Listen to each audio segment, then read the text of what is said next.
Hi, yes. Hi, you self are talking to. Welcome to the Shainanigan Show. My name is Shaina and I am the beauty writer and editor at shainabrown.com.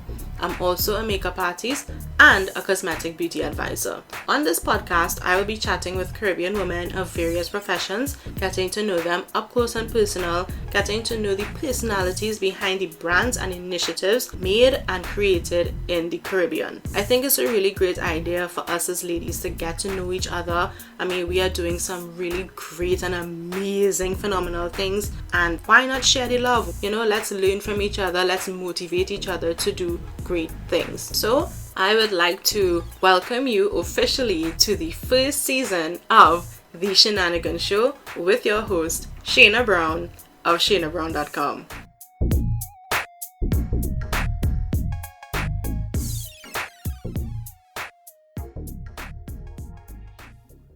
All right. So you have your drinks ready? Yeah, I have more water. All right, cool. All right. So I am just going to, say my little piece at the beginning, Uh-huh. and I'll just introduce you. I'm just going to be kind of hype right now. Woo! All Right. right. Find my And inner hype. Find my yeah, inner hype. yeah. All of a sudden, I need to yawn though. What's that about? I don't know. Oh my goodness. Yawn. Thank you, body. Really appreciated that. Okay. Okay. Now you're gonna Right. make me want to yawn now. Thanks, huh? You better get out your system now, no? All right, I'm gonna start. Yes, everybody, and welcome to the Shainanigan Show again. And today is a very special episode because it is the season finale, guys. Last episode of the season. And I have an extremely special guest as well. Hi. I don't know about extremely special, but hi. No, she's extremely special because she's very mysterious and Oh my word. she only appears a few times, few places. Yep, with the full moon, every full moon. Yep. Ladies and gentlemen, if you're wondering over here, um, let's welcome Delisle of Hi, everybody. Yes, of Happy Girls. Happy Girls. Happy curls, happy girls. Yeah, so she's my girlfriend. Yes, curl besties. Yes, girl. And I'm so happy that you were actually able to make it to the show because geez and ages. Good things come to those who wait. You have everything that's good, you have to fight for it a little bit. So we're taking it in stride. And seriously had to wait because listen to me, I haven't seen, I think, when is it last year that we actually met back up again after how many years of not Yes. actually seeing each other physically? Yes. So we were present in spirit and good thoughts and moral support. Yes. Yes. And then we met back up and it was like, At TIC, I think it was yes, at TIC last. TIC. It's a Mm-hmm. full year because TIC is actually supposed to be in a few months, but with what's happening, it's possibly it's cancelled or at least postponed. Mm-hmm. So it's full. It's been one full year. Wow. So much time has passed already. Mm-hmm. Gee. Mm-hmm. Well, guys, yeah, so Happy Girls, Happy Girls, she is like the CEO. I can safely say you're the CEO, the founder, the I don't know. All of those terms have so many things going with them. I'd like the term hair whisperer. ooh. Because CEO implies, like your chief executive officer, that there are even other officers for you to chief executive over. And I don't think that's the case. And then you have the term creator or founder of the brand. But I'm always a little uncomfortable with that because the things that we use are so close to nature that it feels like we're taking credit for something that we didn't really do. We're just like really fortunate to find the right stuff out there in creation and put it in the correct combination. So it feels a little weird to take credit for it. Like, yeah, I created apple cider vinegar. No, did you though? No, you didn't.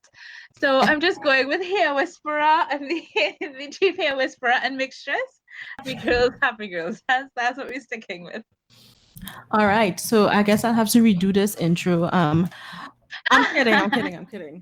So we have the hair whisperer with us Yep. today. Yep. And guys, listen to me. I had the opportunity to be part of her Zoom class that she did during this COVID season. And I was able to learn a whole lot of things about hair, which we will dive into a little bit. Mm-hmm. But for all those listening, just make sure and get all your drinks and snacks because, I mean, as I said, this is the last episode of the season until season 2, which will be, well, you'll have to stay tuned for it. Exciting times. Yeah, exciting. Yes. So, Delilah, tell me a little bit about yourself. Tell me, well, so much about yourself, but tell me about how Happy Girls started, because I'm excited to hear how this began. Yeah. So, it's a how to put it? It's a very common story. We had it wasn't the idea was not even a business. And I'm very grateful for the way it started. It's now a business, but that was never the intention. It was never a twinkle in the eye. It wasn't even a thought. And because of that, I think that's why we were able to find out the things that we did find out and accomplish the things we did because we never had like profit or money or the bottom line being an issue. So at the time, I was actually living in beautiful Tobago, doing the normal corporate stuff with everybody else. I did business at school. I'm not like a hair or a beauty person at all, at all, at all, at all. Um, Is it true that you were teaching at some point? Girl, the amount I am what now there's this lady called Marie Folio that I really love. I am a multi-passionate entrepreneur. So I have been in teaching, I have done finance, I've done business, I have done tourism. What else? Ah, When I was at university, my mom was making cheesecake desserts. We did that. And I think just my family in general, we're always up to some kind of shenanigan, not to take your show name, but always some kind of shenanigans going on. Horticulture, just always something. My brother is also an entrepreneur. We always, it's just like hustle in the blood, you know? so you're basically just a family of entrepreneurs. Yes, I think Yes, I'll have we it in like you. to, yeah, we like to solve problems. Whatever, we just yeah, there's a solution to this, let's fix this. But at the time I was living in Tobago, doing my usual 9 to 5 Mm-hmm. in marketing, actually in the tourism industry. And there was a 1 day class by the uber talented Lisa of Sense of Tobago. Yes, I actually did a class with her as well. She's fantastic. She is awesome. And it was always like, oh, this is something that's interesting, like how to make soap. And it was a Mm-hmm. 1 day thing, so perfect timing. And I went to that class. And again, she was just so knowledgeable just about the chemistry and the basic information behind how soap works, how your skin works, how cleaning works, how moisture works. Because I always had dry skin. And I thought, well, okay, maybe I'm being cheap, maybe I need to buy expensive creams and stuff. And it's like, no, you put it on and in 2 hours, like I could draw on my skin like a blackboard because it's just dry again. And I What assumed we that call ashy skin. I assumed that's just how my skin was. Like I would just have dry skin for the rest of my life. When she went through how, well, commercially on a large scale, when they make soap, they remove that naturally occurring ingredient of glycerin, which is what helps to moisturize. And then they would keep that and put it maybe in their higher end products, like maybe their moisturizers and their face creams. And it makes the soap a little bit more drying because it doesn't have that natural glycerin in it anymore. And then it locks you into a consumerism cycle where so now you've bathed with the soap, you have to buy cream because your skin is so dry. And then you have to keep using the Ah, cream because unless you use the cream, your skin is going to be dry, and then you're going to bathe again. And so you just have to keep buying, basically. It has to lock yeah. you into a cycle. You have to come back and buy more and buy more and buy more and buy more. Exactly. Yeah. And it makes sense because I mean if you're running a business, you want it to be sustainable, right? So Mm. you try to get people into the process. So when I found that out, I was like a literal like mind blown. And the first time I made soap, I'm like, my skin is so amazing. I don't believe this. I don't understand how this is happening. So I signed up for her next class, which was a 1 day body butter class. Um, and then she went through the whole process of lotions and again moisture. And again, just I mean the formulas were not perfect because it was the first time I was doing it, but I was like, this is my skin. I could go a whole day and not be dry. This could actually happen. And she went through ingredients and to understand just the chemistry of the products and how they work. Because like I said, I was always on the business track in school. Mm-hmm. I I went to Bishop, so you did up to Form 3. You did, your integrated science and bio and stuff. I did Right. physics exams. So it's not like this was like a background that I had per se, but I could read and understand stuff. So they give me the information, I could figure it out. So when it just made sense. It made perfect sense. And I think that was the last day I bought a cream from a store. That's the last time. After that class, I don't use creams. I'm always rubbing down with some oil, some shea butter, something. Mm. And the benefits it just feels so different. And the chemistry of hair and skin are very, very, very, very similar. So I'm like, well, okay, well, if this is working for skin, let's see if it works for Yeah. hair. Mm-hmm. And he started to apply the same principles. And again, always thought, your head had, oh, I cannot tell you. Okay, I'm showing my age here, but I know all of us who grew up with, the yellow transparent kind of, is Camel was the name of the brand, the combs. The what? That little kind of golden see-through comb it used to have when your mother Oh was yes, combing their yes, yes, hair. yes, yes, yes, yes. I used to break my Yes, nose.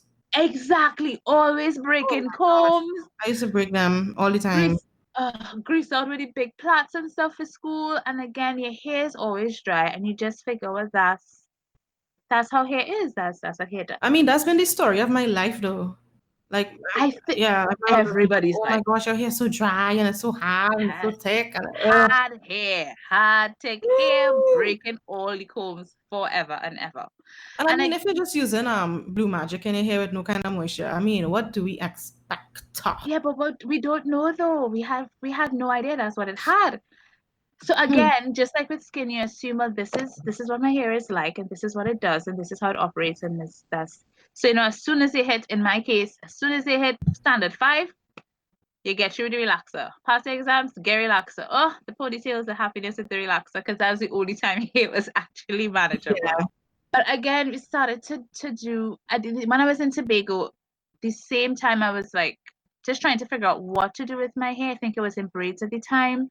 And I was like, well, okay, I'll go and relax again, or maybe I don't know what to do.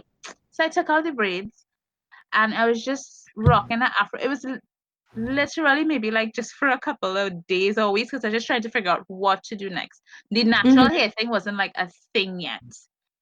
True, true. Yeah, it wasn't a thing. And Tobago women I mean Trinidad women have this stuff, but Tobago women are always on point, like with the extensions and everything. They're like always dressed to the nines. So I was like, Just yeah, wait. So there's a distinction.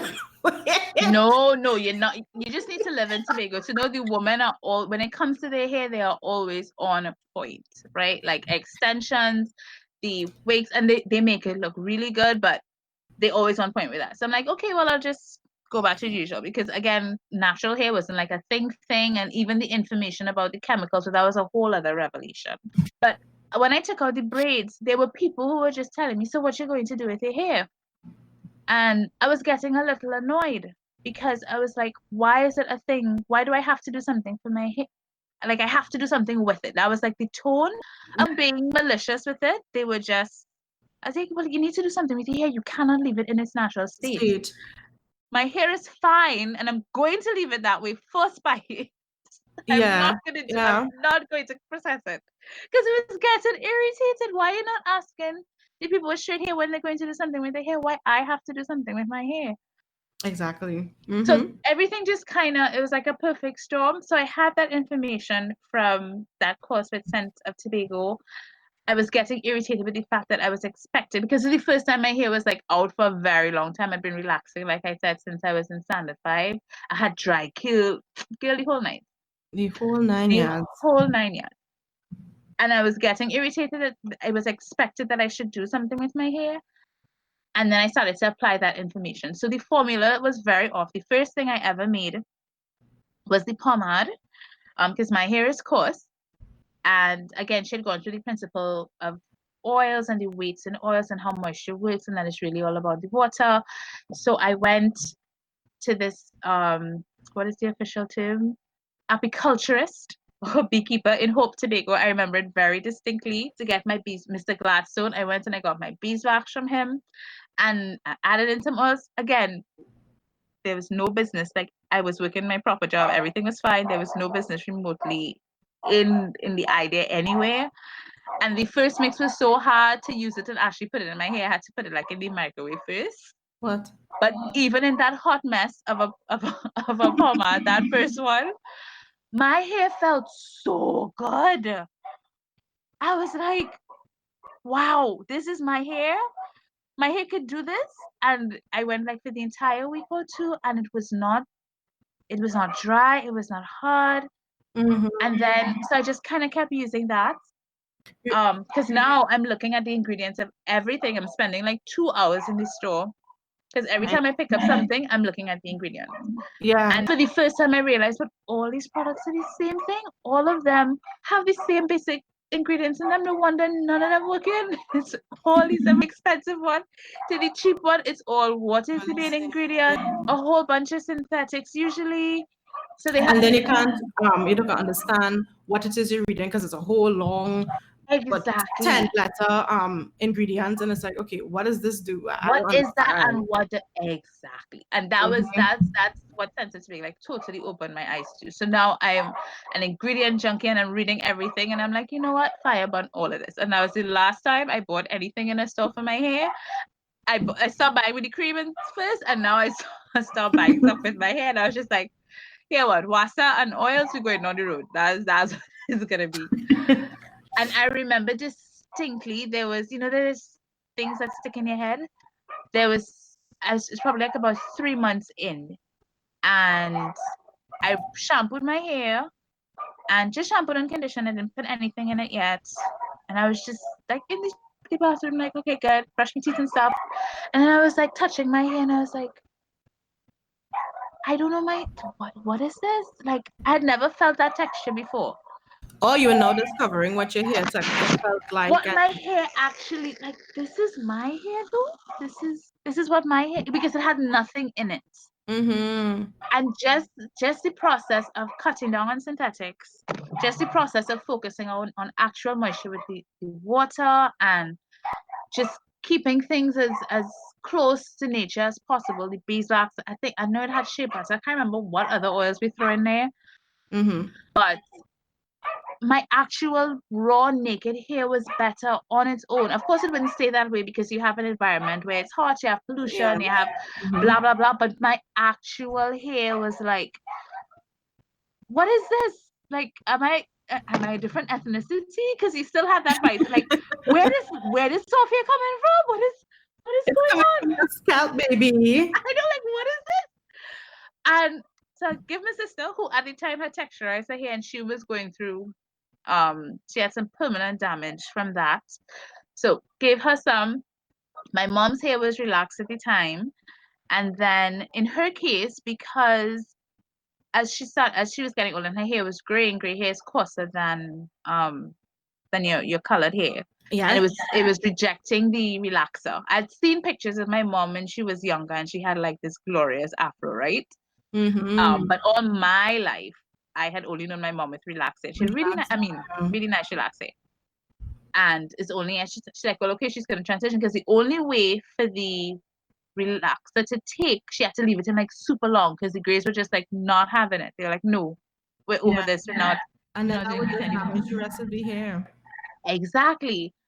So she got a bottle of pomade too, and then my mom started to transition. And again, yes, I know it's just hair, but even these little moments, because it's the first time in my life, in my whole big hardback life, that I knew what my mother's hair texture was like. I'd never known what my mother's natural hair texture was You know, like. it's funny that you say that because even with me, like, I don't think I've ever seen my own mother's natural hair. Like, I don't know what it looks like. Like, it's Eh, been relaxed. yeah, exactly. Since I And then it's know like, oh, this myself. is where my sister got her hair from. Or this is how I thought I had my father's hair, but no, I don't.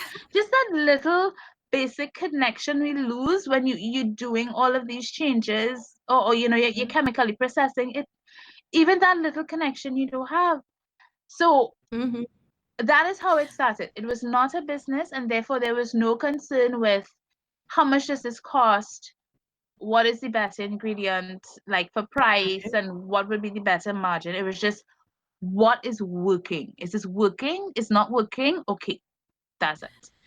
And then things progress. I left Tobago. I came back to Trinidad. I started to teach, and then I left that. And then it was like, by that time, you had given your cousin something, and your auntie had asked for one. And then he had a friend who didn't have the same texture. She's like, "Oh, I use it, but it's a little bit too heavy." And then he's like, "Well, okay, well, the only way to make that lighter will be to, put in whatever." So like, we'll try that now, and how that working, and then and da da da da da da da.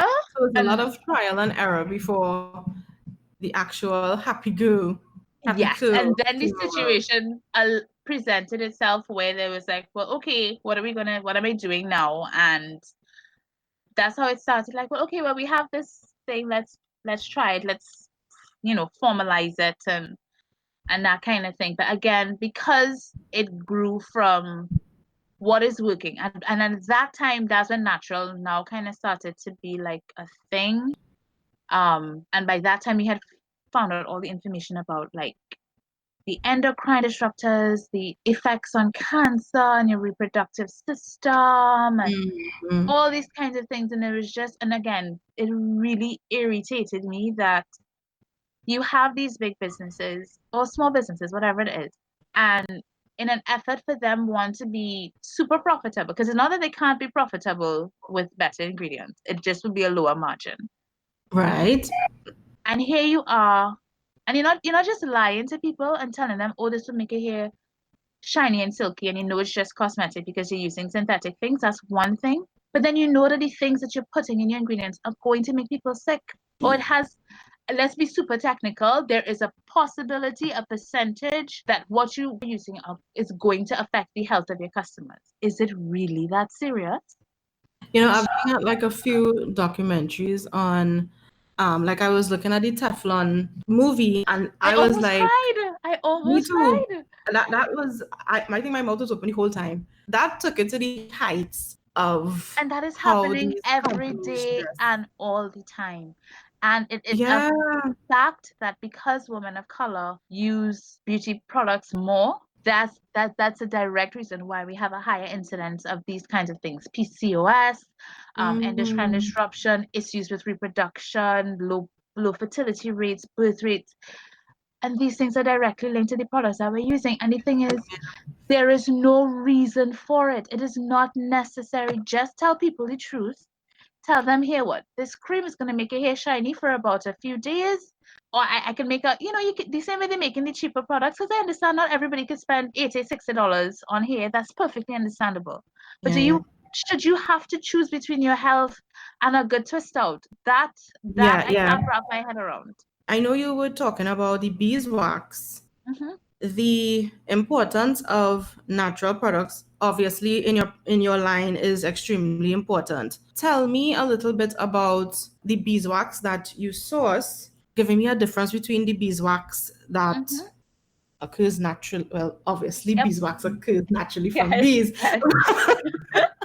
but there's a difference between the commercialized Yep. ones and ones that you get straight from Again, the bees. it's just the dishonesty that comes in the marketing.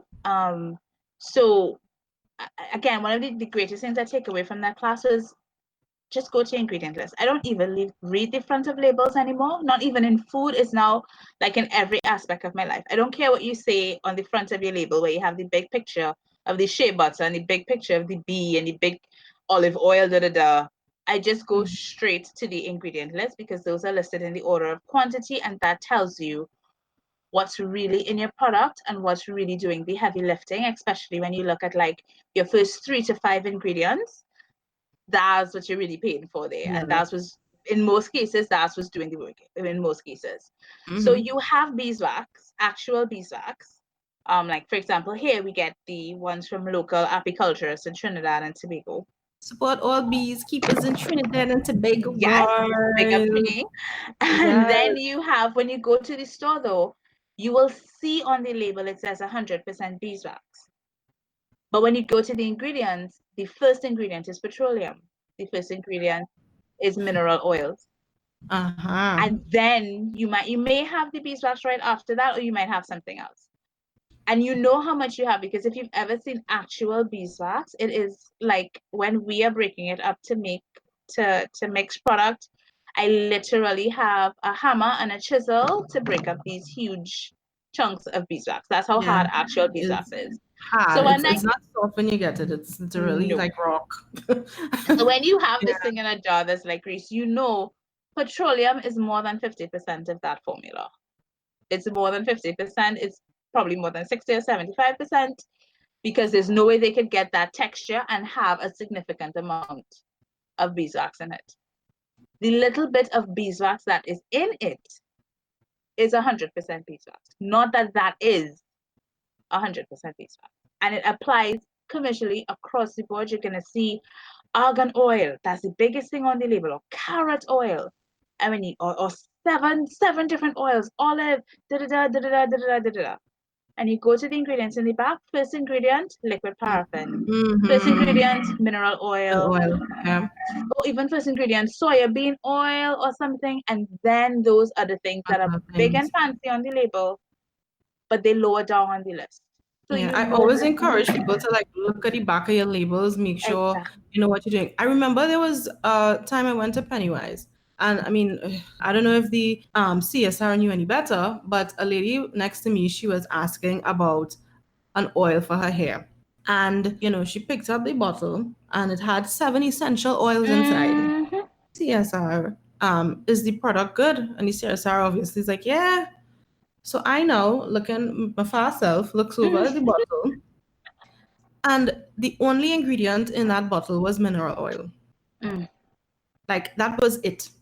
There was, I'm like, okay, so where's the 7 other essential oils? Where is it? They probably passed the mineral oil over a vat of the other 70 essential oils and it got infused.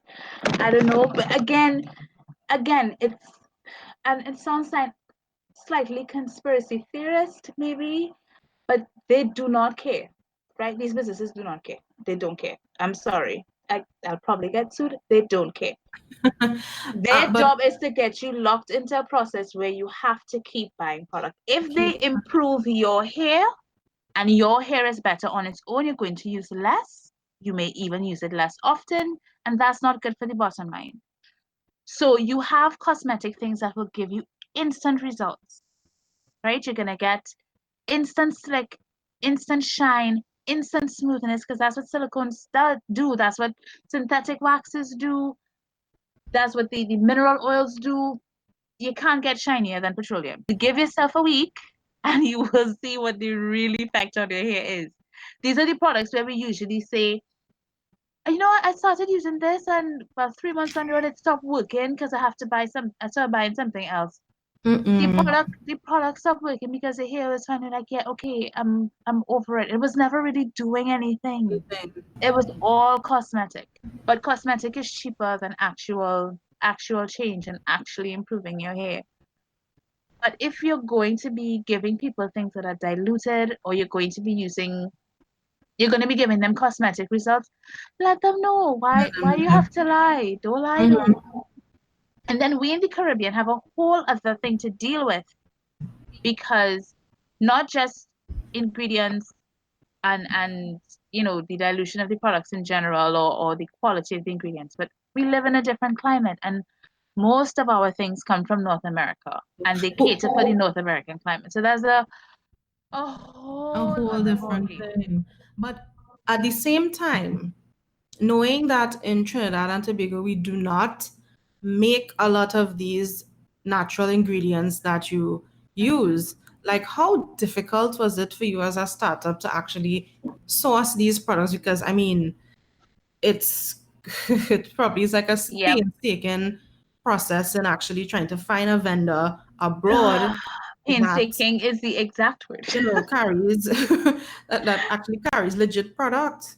Yes. So again, if since quality is the focus, and we know that the closer you get to the natural thing, the better, and you want to get things that are as undiluted as possible.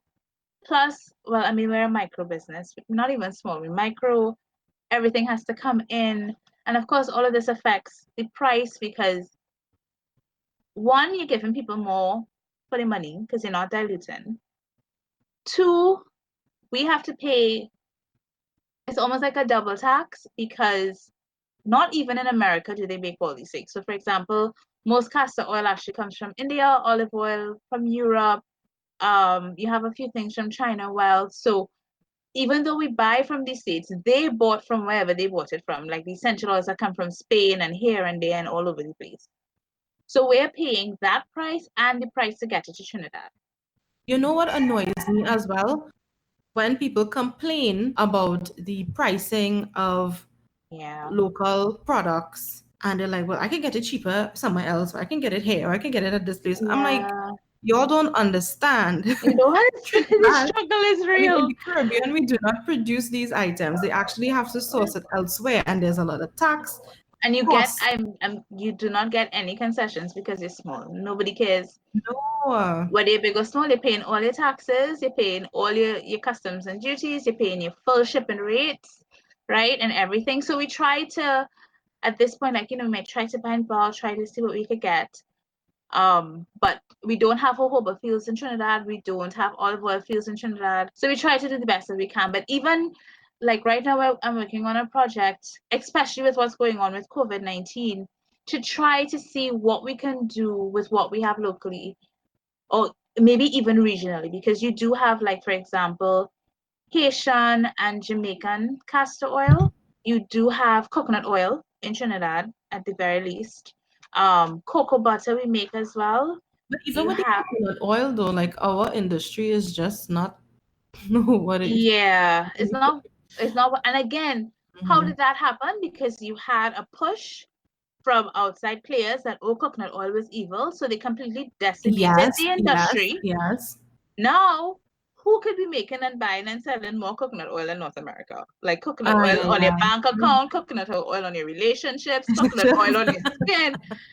And Yeah, but what happened? You destroy the developing countries, right? Because again, we're yes. going with these trends and marketing, and coconut oil going to kill you, and Mm-hmm. it's the same thing with here. Like, just forget the hype. If we could just not listen to the hype and actually get the facts Don't and the believe that. information, that's it. Any people like, what's the biggest advice you have for going natural? Don't believe the hype.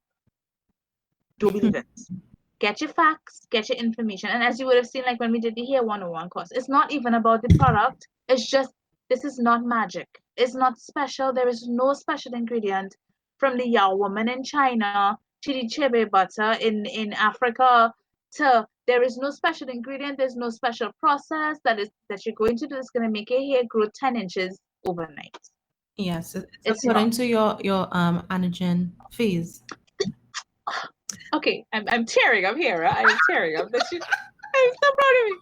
Oh, But I learned something. I learned if something. You we could take understand? that pressure off of people and just help them appreciate, this thing is simple. It's simple. There's a scientific reason for everything that happens. And again, because the business started not being a business, we went through the same discovery process as everybody else. And we also, like, there was no bias towards, well, this is what the literature says and this is what this hair guru says. And but I have to use a leave-in lotion. I have to LOC. I have to da da Mhm. da. And beeswax is bad because it's not curly girl friendly. Yeah, but the curly girl method was developed by somebody in North America who did not have coarse hair.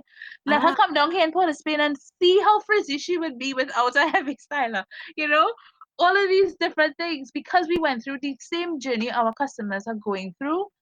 We went through that, and the ability to find accurate information and just sift sift. out the nonsense from Yeah. the marketing drama. And again, because I also had a marketing background, having done business, and know when I see bubble, I know bubble. And I was seeing it all over with these products. And I'm like, yeah, yeah, yeah, blah, blah, blah. This have argan oil in it. One 15 ml bottle of argan oil is like $60, $80. And you want to tell me you're giving me 5 ounces for 20? Mm-mm. $20. Like Mm-mm. you really have to make quick sense out of nonsense. That's it. And but we don't Honestly. have the information. A lot of us, and it's not, again, it's not our fault. It's not there. And then you have all these people who are telling us, trust me, look at my hair, look at how long my hair is. And this is what Mm-hmm. I use, and this is what it will work for you if you do the same thing. And yeah, but you're lying though. One, you don't live in the Caribbean. So you don't know my struggle. One thing. Yeah. Two, Uh-huh. you are telling me that I will be like you, and that is impossible because I do not have your mother and your father and your grandfather and your grandmother. Right? If the only The only benchmark I have is to look like you, whoever the you is. And look at how long my hair is, and your hair could be like that. No, No. because I am not And you. and I don't know if it's a black thing. I think that we are just all so caught up in this long hair. Mm-hmm. I think it developed since we were children or since we were small. Like, I don't know, it's just always this thing about having long hair or, Mm-hmm. trying to Mm-hmm. emulate somebody else of a different It's race or what. it's But insidious. And I will tell you something, mhm, in running this business and meeting women of all different backgrounds, it's not even just those of darker skin, it's just women in general, because women I have met people and I'm watching their hair and I'm like, but your hair is straight though, and they're like, since they're small, a lot of women of East Indian descent relax their hair, they flat iron it every single day because just the little wave is too much to deal with, and they've been told that that is too curly, and their wow, hair mustn't be greasy and it mustn't look a certain way, and it's like, yeah, but your hair is dry, I'm seeing. And then when they hit 30, 40, and you see the hair thinning and falling out, and it's mhm, from years of abuse, and they don't know how to deal with the hair because it's the same you see, process. The uh, entire, and I'm putting it in huge, and again, I'm sounding like a conspiracy theorist. I'm putting it in huge quotation marks. This beauty thing is about, you are not okay as you are. Because if you were okay as you are, you would not buy my product. The official marketing term is aspirational. All the beauty products, it's meant for you to try to aspire to be something else. And I'm not saying that you shouldn't try to be better. We could all improve. I am sure my hair could be a little bit longer than it is if I paid a little bit more attention. But we should not be trying to be a better somebody else. yeah, try to improve you, don't try to aspire to be somebody else. Exactly. So Yeah, what is the best version of me? What is, right. and that's like what we say in our slogan, simple, healthy, natural. A better you could never be a sick you. A better you could never compromise on your long-term health. And as a woman, the long-term health of your children, because for example, the products women use can affect their babies through breastfeeding. Some of the endocrine disruption happens in young boys, the creams you're putting on children, the powders. That Oh, could don't never talk about the be. powders. Oh, good Oh, God. I don't even want to. I don't even want to use that. So healthy is beautiful. That's the line that we have taken. You see it sometimes on our social media and I think, but that's it. If this is healthy, if your hair is healthy, it will be shiny, it will be bouncy, you will see all your lovely curl definition if that's what you want. Just get it healthy. Stop looking for end results. Start focusing on end results. So my hair is shiny, so I'm gonna buy a shine serum. And my hair is this, and so I'm gonna get a curl definer. Just get your hair healthy, and it will do what you want to do. Appreciate the beauty of your hair. There is nothing that the creator has made that there is one thing across the board. How you would feel if it only had mango wave? Mango what? If it only had mango wave, that was the only kind of mango it had. But I would not have a problem if it only had Julie Mango because that's the only You mango see that what that's it? I love Judy Mango.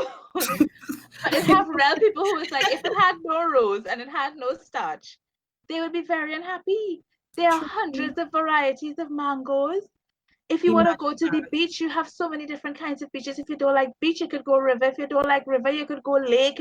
Everything that we find joy in. Imagine if the only kind of food it had was pilau, or the only kind of food it had was curry.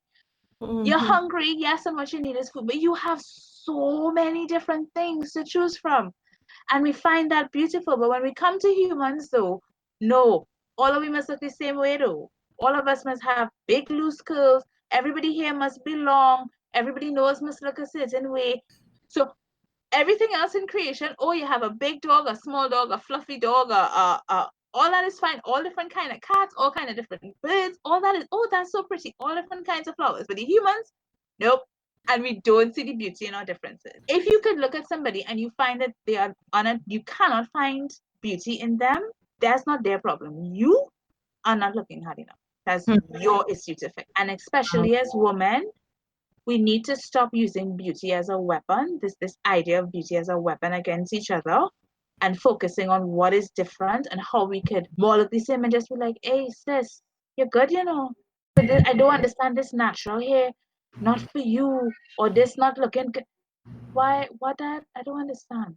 I cannot wrap my mind around the concept of this idea that we all have to kind of look a certain way or be a certain way to be beautiful. And so that'll be my second point. The first point in going natural is don't believe the hype. And the second point is find your tribe.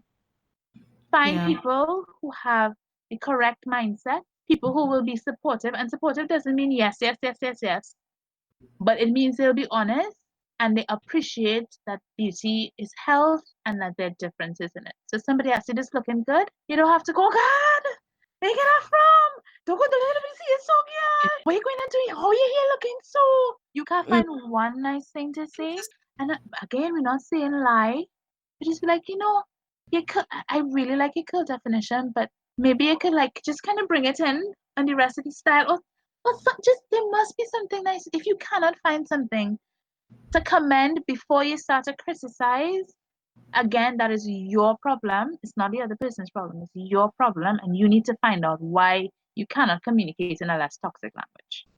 In my opinion, though this is my opinion, ladies and gentlemen, All the opinions denial. expressed in this podcast are the opinions of the speakers and not right. And not of Yes, happy girls.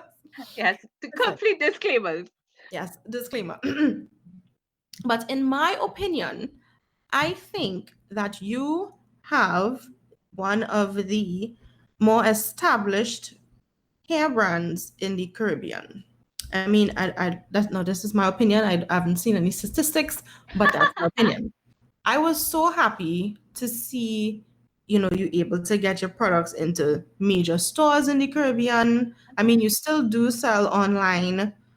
I mean, obviously, you have your online store, Mhm. but to actually get that step to have your products in a store amongst all these other brands that people would, We were quick we up, pick were up. actually the first handmade line to be the first artisan haircare line to be in Pennywise. We were the first one, and it was a real privilege to be able to open that door. Now you have so many other great lines as well, but Mm, yep, we were the first one. And again, it comes down to your tribe. And I've been very, very, very, very, very, very fortunate to have family and people who, again, not just yes people, not such a mama guy, but supportive. So they're like, yes. well, go ask. Like my mother loves to say, the worst thing that happened is to tell you no. So you get room Yeah, to yeah, yeah. fail. Here you Mm-hmm. are. You have. I mean, I'm not a psychologist. It's not my background. Here I am making grease. Let's take it down to brass. You're making grease and you're going to Pennywise to sell and put where? For who? Who Yeah, doing? Who you yeah, think yeah, where yeah. is this?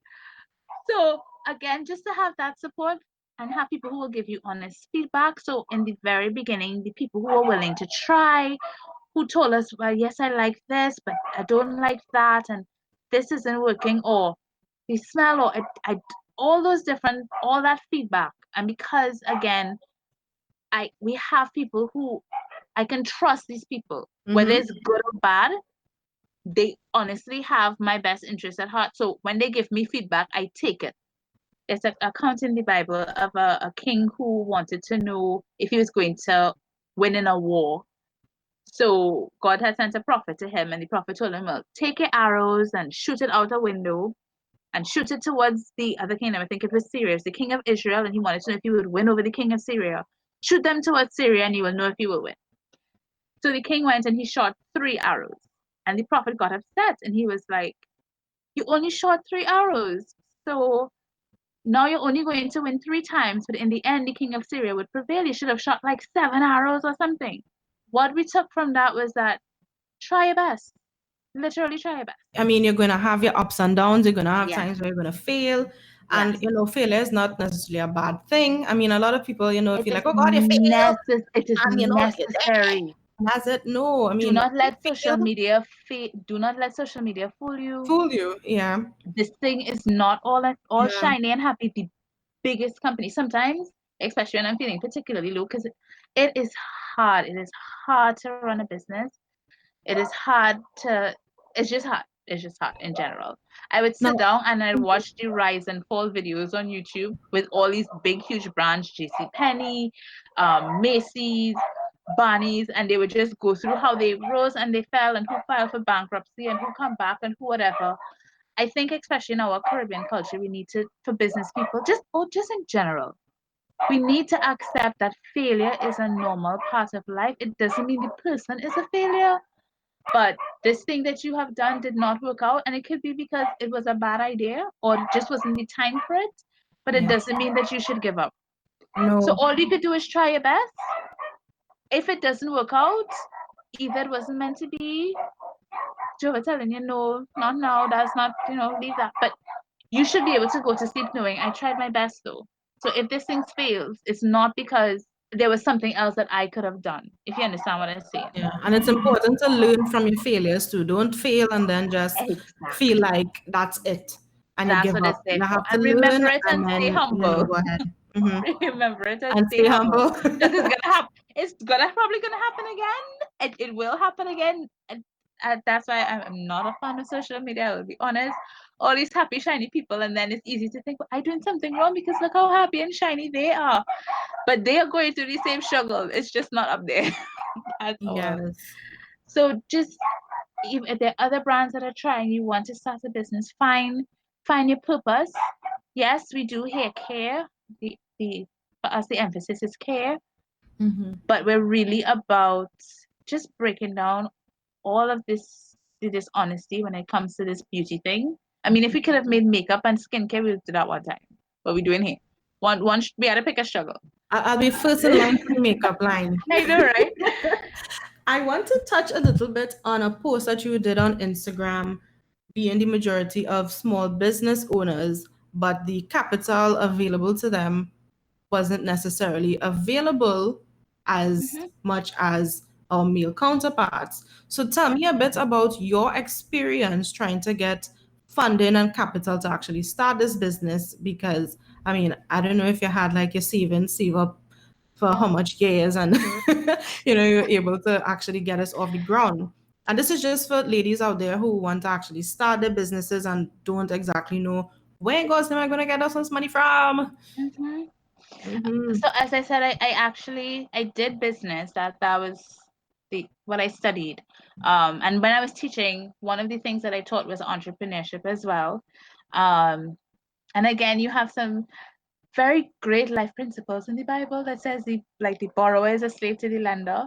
So I Yeah, had yeah. made up my mind very early. How again, because this was not an idea of like, well, okay, let's start a business and then this is how much I want to put in or whatever. It kind of the official term is bootstrapping, where you start small and whatever you make, you put that back in, and you grow piece by piece. And understandably, there are going to be people who want to start big.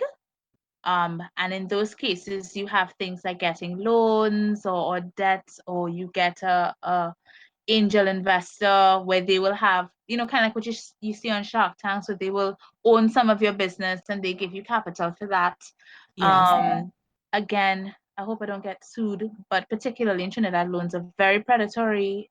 No, The it's true. It's true. I the see it all the interest rate, time. yep. Yeah. That's Hmm. if you even get it to begin with, and somebody doesn't take your idea when you give in your business plan. And But that's in, oh, phew, wow. Yeah. Yeah. Yeah. I Hmm. knew that, and we haven't even, and this is just women in general, one, and then you have women of color. And a lot of people we don't, because maybe they're not registered or we take it for granted.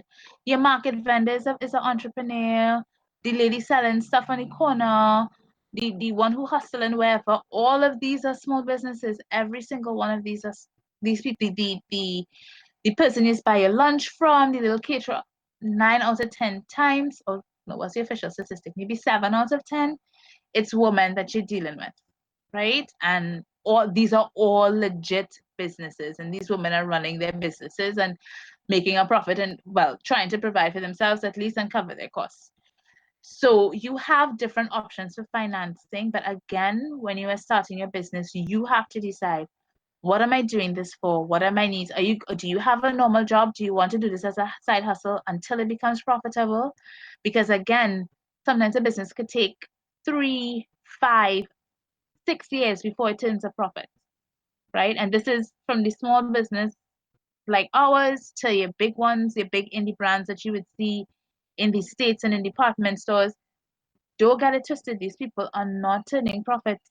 Sometimes in the first decade, it's an investment. So I was fortunate enough that I did have some savings. I was able to get um, financing from my angel investor, from family in my case. Thank But you, I Angel knew Investor. that I make it up my mind. Here what?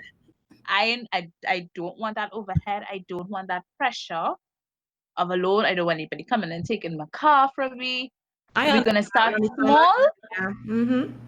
and we will let, if the business can't pay for it, well then that's it. And I will be honest, we are still running at cash flow is like the lifeblood of your business. And you can have, to put it this way, you can have $5 million in sales and not have $4 or $3 to buy a double because of cash flow. Hmm. Because when you're small, you have to give credit. So, for example, the people who buy from you are not going to pay you for 30, 60, 90 days, but nobody's giving you credit. So, when you have to buy your ingredients, which you have to pay with cash, when you have to pay shipping, when you have to pay taxes, all of that is cash. And remember, you haven't gotten your money from your goods yet. No. Always And then operating. you also have like staff as well too. I mean, you might have You have to staff. pay them in cash. NIS is cash. Yeah. And you are just hoping that by the time these bills come around, you will have gotten your money from whoever your retailers are or whoever your sales are. Again, if you understand how business works and you can put things in place to deal with it, but I would advise anybody, just as a basic principle, don't borrow unless you have to. And if you borrow what you could afford to lose. Yeah. Don't borrow too much, and then it's like you have all this debt, and they have to. Exactly, because Oh, your yeah. fixed costs keep your fixed costs as low as possible. If you're starting out, if you start and you want to make sure this thing is viable, you want to make sure it's going to work. Again, there are going to be people who will be like, hey, what, I'm starting big. And that's a strategy to start big, open 10 outlets across the country or across the Caribbean. And that's a way to do it as well. But it wasn't the way for us. And we went more the bootstrapping way and dealing with what we can handle. So right now, people might be like, well, you should think a factory and you should da da da. But that's not how we want to do things. And then the pressure of having to maintain those costs takes away from your joy in the actual work because now you're studying that as opposed to the quality of it good and actually helping your customers because you have this 10,000, 20, $100,000 overhead that you have to deal with every month. I think everyone should do, and there are a lot of free ones online now, to just do some kind of small business course just to understand money, how money works, how the people who sell money, because that's what banks do, they sell money, how that works and Yeah. how you can make money work for you so that when you decide how am I going to go and what avenue am I going to take to enter into business, you get that. Know the reason why you're starting your business. That's the airy fairy part of it. Some people would say a lot of people just focus on the bottom line. But if you do not have a reason for your business, then when it comes to making decisions, you might make some really bad ones. So our reason is we want people to be healthy. We want them to be happy with themselves and with their hair. And the only way to do that is through quality. So, is there a cheaper alternative? Yes. Is there an easier way to do this? Yes. Does it help me make people happy and healthy with their hair? No. Therefore, that's not the option. And if your reason for your brand is to make as much profit as possible, so be it. As Yeah. my father says, you're doing this for thanks. But Yes. Doing this for you have charity. to you need to have a reason, you need to have a mission, you Yeah. need to have a core belief, and hopefully that belief is going to be something that's actually going to be beneficial and leave your customers better off and not just be about you, which is what you see in the big brands. So they have no problem selling you things that they know studies have shown could possibly cause cancer, studies have shown could lead to skin issues, because their reason for being is as much profit as possible. But then you leave other people with messes to clean up that is so unnecessary and only caused because of your greed. Recently, we wrapped up Nurse Appreciation Week, and all these wonderful brands, Yes. local brands, and these amazing ladies, came together and put Mhm. together some really awesome packages for these I nurses. I mean, at so that wanted to moment, be I a felt nurse. like, Huh?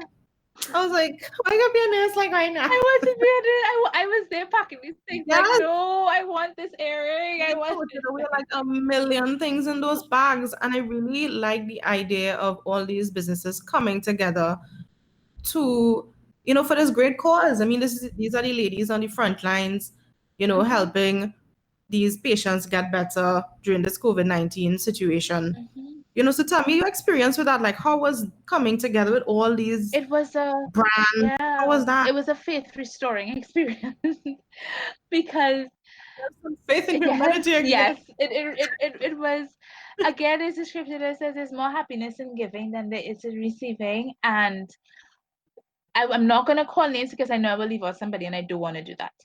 But I think outside of there was SM Jaleel. They sent drinks for the event, refreshments. Every other business was a micro, small woman owned business. They volunteered. We just sent out the call, here what we want to do something for Nurses Week. And we sent out the call, and all of these people of their own initiative came. They were like, oh, they were telling us, thank you for the opportunity to give. I'm like, what? Because they wanted a way to contribute to the fight. They wanted a way to show appreciation, but they couldn't think of an avenue or a how to get on to these people or what to do.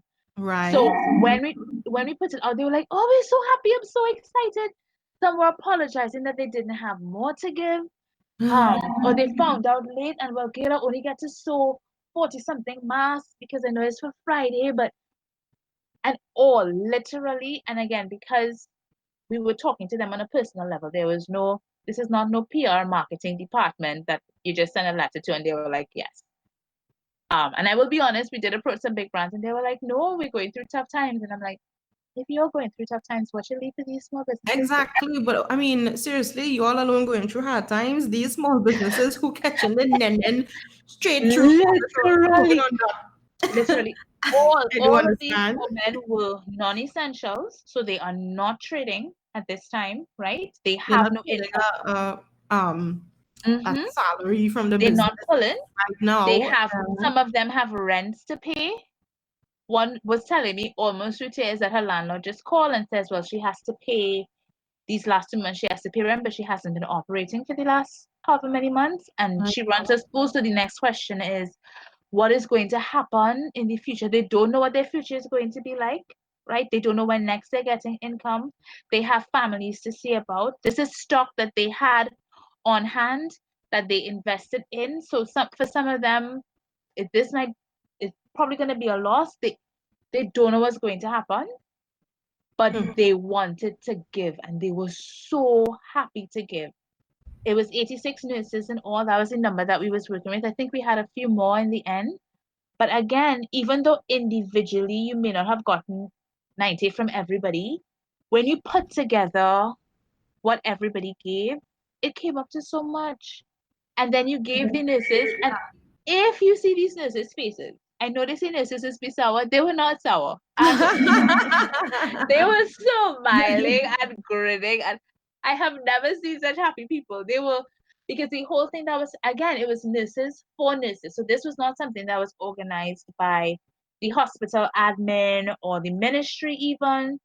Some of the senior nurses put it together for the other nurses, knowing the pressure that they were under. So they got um pictures, they got these gift bags, they got snacks. Somebody sent, oh, if you see these fruit arrangements, we had I saw the cookies. and I was like, whoa. Yeah, and then they had a potluck and they make food. Of course, all social distancing. But these are just Of people course. doing for people, Yeah. just putting together for each other. And it was just, it just felt good. It was just a happy, good thing to do. So all of these women were giving out of their need. They did not have extras to give. A lot of them, all of them, under the same kind of pressure. And that's why we wanted to make sure that we let people know because they didn't ask for it. It wasn't like, well, okay, if you give me this, I'm gonna give you 5 posts and this thing for PR and da, da, da. That was not it. But I think they deserve to be recognized for their spirit, for their willingness to share. And it was really when you're done, it's like, oh, humans are so nice. I like humans so much. It was really a great thing to be a part of.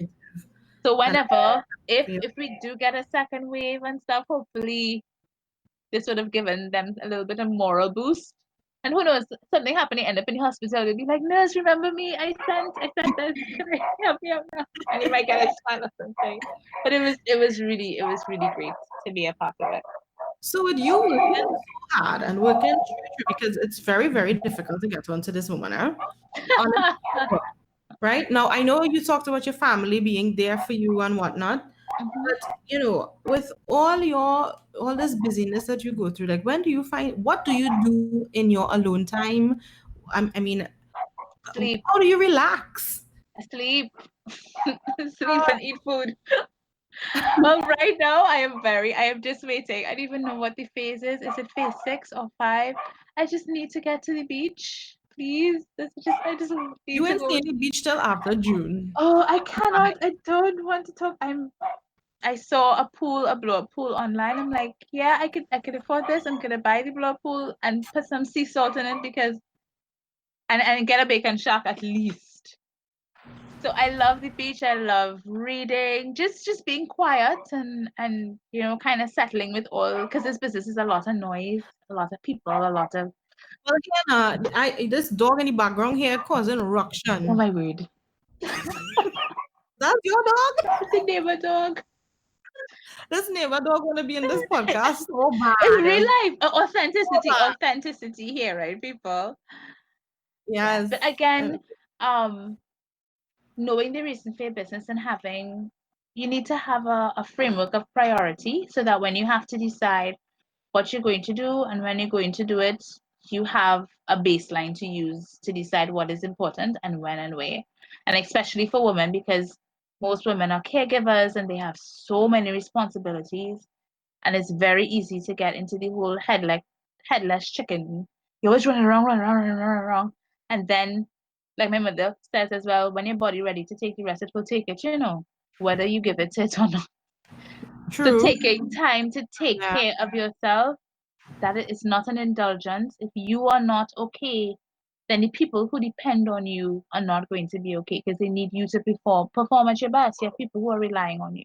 Your spirituality, um, understanding what is really important, and that I think is not that COVID is a good thing at all, but hopefully it has given some people space to realize, hey, a lot of the things that I was putting all my energy towards are not really that important. They're really just a few essentials that we need. They're things that we want. There's nothing wrong with wanting stuff. There's nothing wrong with having lots of things. But what is really essential, what is really necessary, that is actually a very short list. And Out therefore, when you have to decide, mhm. go with those things and the other things, if they're going to do harm to you, if you're going to be exhausted in trying to get it, if it's causing stress, then as as the song say, just let it go. Let Hmm. it go. So out of all of the products that you have, what is your personal favorite product? Now you have to choose just one. Pomade, One. pomade. Yeah, that's it. Resource pomade. You're gonna oh That's man. it. One, because that's where it started. That's where this whole thing started.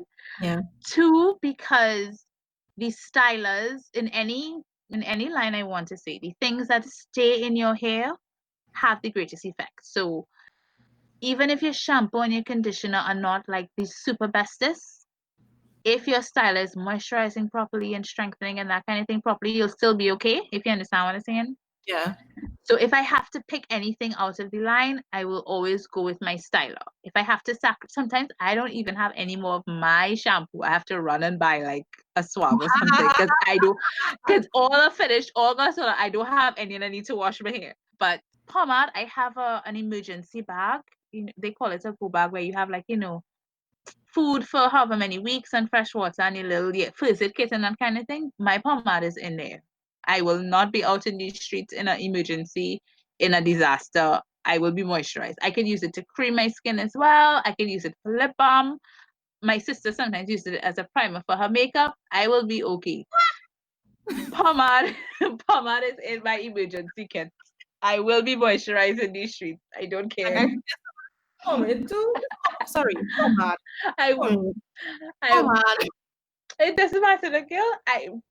Pomade, whatever you call it, just make sure if your hair is coarse, that needs to be in your emergency bag. Just So for me as a Rasta, I could use pomade too. you could, of course, a lot of people, again, we have this whole thing with beeswax, but like I said, beeswax that you buy is usually petroleum based. Um, and the only difference with locks is that because you have layers of hair, even when your actual hair is coarse, and therefore it might do better with a heavier product like the pomade, because you have layers, or because what locks are really is hair that shed that has been reincorporated, is that a word? Has been incorporated again into the hair. Right. Good, yeah. So that is why you might want to go with something that's lighter, simply because you're dealing with these extra layers. But there is no reason why somebody with locks cannot use beeswax. Our beeswax, that is, not your petroleum based beeswax. But here If now you we go talk after this podcast done. very well, very Good. well. Yes. Oh gosh. Delisle, I enjoyed thoroughly having you on the show. Me too. This is my first podcast ever. Well, you know, yes, I feel special. I feel special. this is her first podcast, and this is the last episode of the season. So she, just icing on the cake. Okay. Yes. Okay. Hopefully someday when we're up in, I don't know, we're doing an interview with O Magazine or something, we'll be like, yes, and that Yes, she it was. all started with a Yes, podcast at Shainanigan. We can say that. Shayna's Shainanigans. Shainanigans, yes. Yes. So you stay here and don't hang up yet. Okay. But thank you for being here. And where can we find your products? Where can our listeners go to find your products? Where can they visit you? Give us your social media. We're always trying to expand and make things more accessible. So you can always check out happygirls.com because we have a list of everywhere that our stuff is selling. But you have Pennywise, you have Starlight. We recently started, just before all this COVID drama, Excellent Stores as well. You can shop online, and by the end, we are putting in place things so that you can shop online locally and pay on delivery. So that's going to make it super, super simple as well. Our social media, we're on Facebook and Instagram, just those two things, like to keep it simple. So you can find us there as well. But yeah, if you any questions, just hop on the website and double check the most updated list of where you can find our products. Awesome. Right. So thank you so much for being here again. So much for having me. Thank you. Yes, and this is more a privilege for me because it's like after how many days of trying to get her, I've reeled her in. You are making it sound people, it was not that bad, eh? It really wasn't. Please, drama queens are not able. I'm not lying, it's true. Not that bad. Oh gosh, well guys. But thank you so much. And again, I hope somebody has learned something or can take away something. I do. Yes. Yeah. All right. So thanks for joining us for our last episode of this season, and make sure to check us out for season 2, which will be announced in probably a month or two on ShainaBrown.com. So bye everybody. Bye. Thank you so much for listening to the Shainanigan Show. If you enjoyed this episode, visit ShainaBrown.com for new releases. Make sure to visit us on Instagram as well at I am Shaina Brown. And if you want to get to know me up close and personal, visit me on Instagram at Shaina Strawberry. All the information about our guest will be listed in description. Until next podcast, bye.